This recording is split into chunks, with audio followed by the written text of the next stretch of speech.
Good day.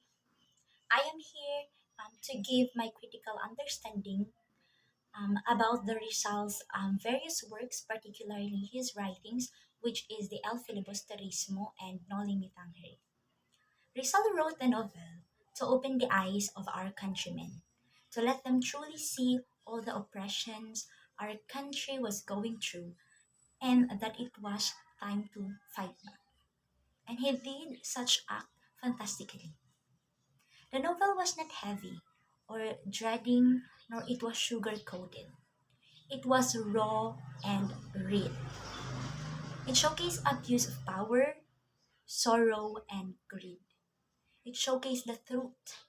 It showed how Spaniards twisted and turned the truth into something that would benefit them. It showed the inner clockworks of their selfishness and abuse.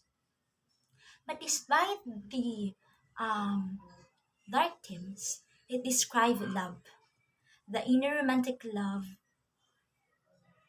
not entirely romantic love, but more importantly, love of country and family.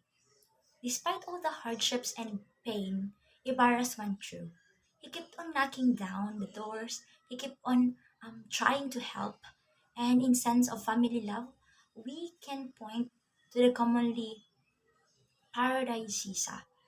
She did everything in her power to find her children. And despite the fact she's not lived to see the day where she finds her boys, she loved them until the last inch of her heart. Senor Ibarra also had a deep love for his father. This is supported by the fact that on his father, he let Padre Damaso's insult pass. But when the priest tried to pick on his father, it took less than a beat for Ibarras to rise to his father's defense. The story also presented forgiveness. Ibarra was a very forgiving man. He forgave the man who tried to kill him at the placing of the cornerstone and the school he wanted to build. And um, since the man who attempted the murder,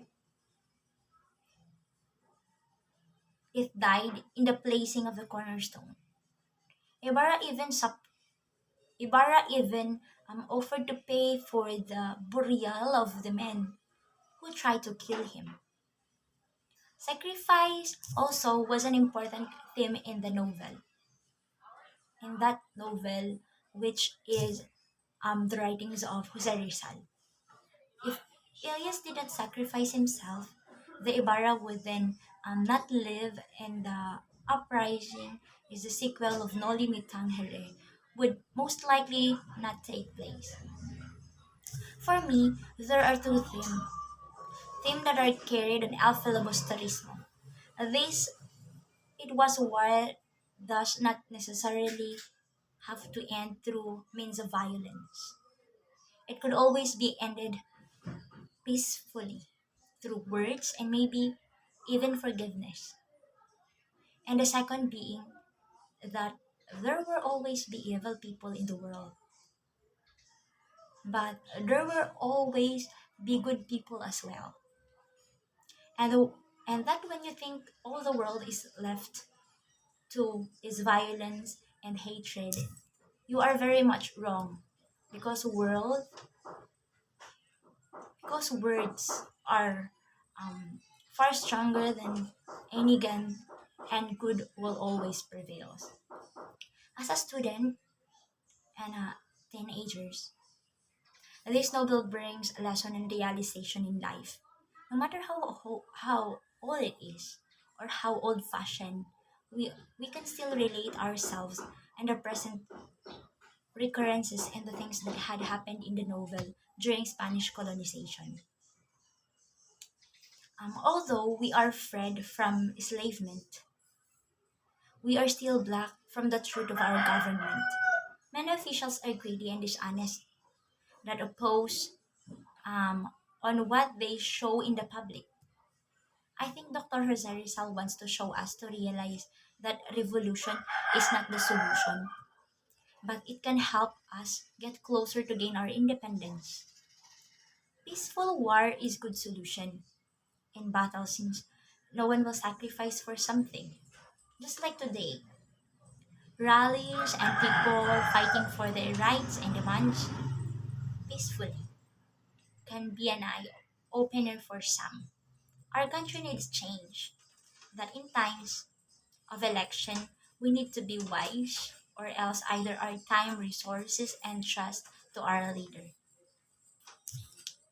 This kind of um, novels, this kind of writings that given to us by Jose Rizal enlighten us. But for the this here is called the Enlightenment. But for the Filipinos, it is one of the darkest part of the past. Spaniards ruled the Philippines and oppressed Filipinos for a long time. We've been under extreme privation and sufferings, their injustice, social and racial discrimination, abusive economic system, cruel privation and sufferings, and they see Filipinos, especially those who are bottom and their so-called social hierarchy slaves and fools. The past wouldn't um the past we shouldn't worry and forget, because although it's painful to recall these times, it is also the part of the history that reminds us how Rizal and other propagandists and heroes fought hard to get back for our freedom, to get back our rights as a Filipino people, to get back our peace, and to get back the land that is rightfully ours. That is the time where true sense of nationalism arise. It is the time that Rizal showed us the knowledge and mind is one great weapon, that if properly used, the pen is really mightier than any sword in the world. Thank you.